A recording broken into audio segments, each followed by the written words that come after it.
Caitlin Clark has now broke that glass ceiling, and they should be bowing at her. She's going to create jobs and money. To hell with the WNBA. They're nothing. They're nobody. Nobody's watching. They lost $50 million. As anticipated, the WNBA went completely bankrupt following Caitlin Clark's shocking departure.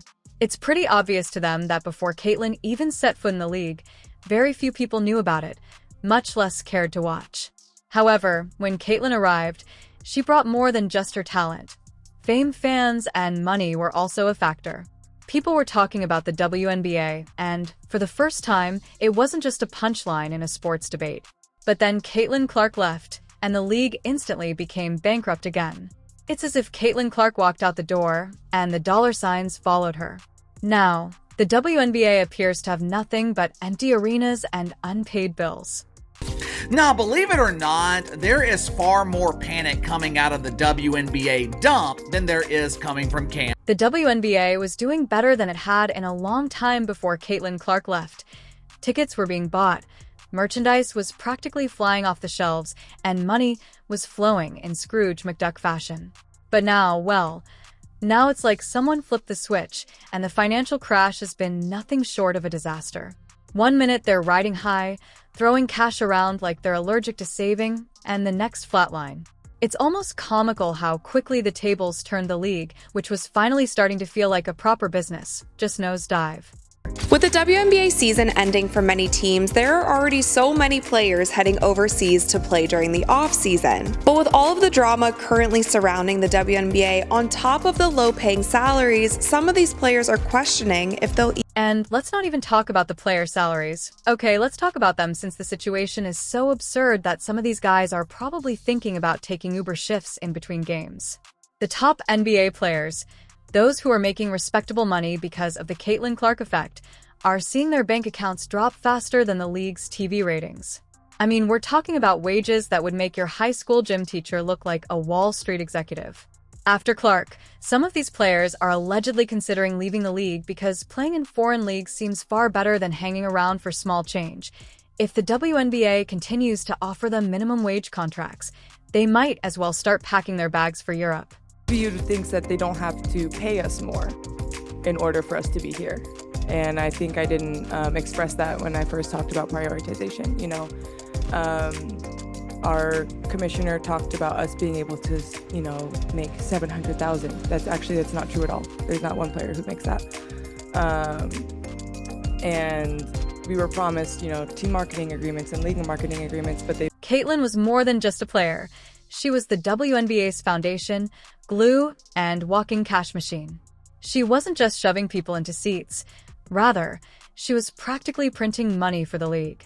The sponsors weren't there because of her, but now that she's gone, it seems as though the league can't even locate their wallet, let alone hold on to any cash. Don't believe that the devastating salary cuts are only affecting rookies. Even the biggest stars in the league are being affected by them. The fallout has been so bad that they're fighting just to keep the lights on. The locker rooms are essentially crowded with athletes debating whether or not to pursue side gigs because playing basketball by itself is no longer sufficient. There was a huge boom this season. There was a huge boom in merchandise and television viewership and sold out arenas and all of these things, which I feel like the WNBA could have capitalized on it even. The WNBA front office, meanwhile, is in full-blown panic mode. Before Caitlin left, they seemed confident that everything would be all right and that they would be able to rely on her. However, now that she is gone, the league is essentially in damage control, scrambling to remain relevant as their players openly discuss leaving for leagues where they can still earn a respectable salary. After all, who can blame them when you're paid less than someone who coaches middle school dodgeball? This financial meltdown is almost too extreme to comprehend. After all, how can one player cause this much chaos? After all, she wasn't just any player. She was the one who everyone tuned in to watch, the one whose jersey sold out faster than concert tickets, the one who brought millions of dollars into the league. And now that she's gone, the entire financial ecosystem of the WNBA has completely collapsed. Despite their efforts, nothing seemed to reverse the tide. As they continue to lose millions year. The Indian Fever, who used to struggle to even get people to remember they existed, had fans pouring in like it was the last concert on Earth. A 265 jump in ticket sales? Yeah, that's not just impressive. That's absurd. Home games went from a few scattered fans and concession workers to a packed house of 1736, making Indiana the new WNBA attendance champs. And it wasn't just Indiana getting in on the action. Caitlin Clark was the match that lit the whole thing up. Because of Caitlin Clark's enormous impact, clubs like Las Vegas, Washington, and Atlanta were forced to transfer their games to larger arenas. The WNBA even asked how they would accommodate the entire city's attendance.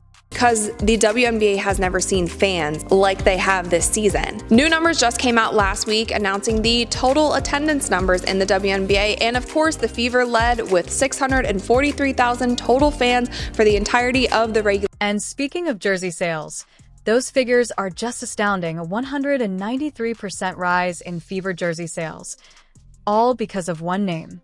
Clark. Those snatching those jerseys weren't only basketball fanatics. Others who couldn't distinguish between a jump shot and a layup were also purchasing them just to claim ownership. Caitlin Clark developed into a full-fledged cultural phenomenon that was the Fever's gain bridge. Not just a player for a team that used to struggle to fill half the seats. Fieldhouse saw over 186,000 people come in over the season, with 8 out of the 11 home games sold out. This is nothing short of incredible. Clark brought an army in addition to her admirers.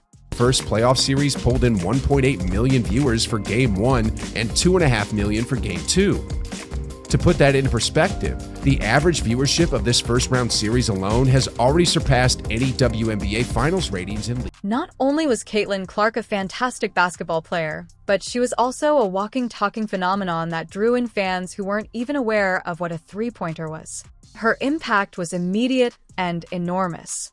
Now, let's talk about the Fever's June 23, 2024 game against the Chicago Sky. This wasn't just any old game. It drew in 2.3 million viewers, peaking at 3.3 million. That's not only impressive for the WNBA, but also historic. The league hadn't seen those kinds of numbers in 23 years. Not since the early days when people were still fascinated by the concept of women's professional basketball. IT felt like everyone was actually paying attention for once when Caitlin transformed infrequent spectators into WNBA fans by virtually carrying the entire league on her back and putting Indiana Fever on the map. When Clark plays in a playoff game, there are over 2 million people who are tuning in, and then the very next game that she is not in, there are less than 1 million people tuning in. But after she left, things really took a turn for the worse. The WNBA without Caitlin Clark is like a birthday party without cake. It's just awkward and kind of sad. The arenas have ghost towns, and even the most diehard fans are staying at home and probably scrolling through Netflix instead of watching a half-empty arena with players trying to hype up an absentee audience. The numbers don't lie.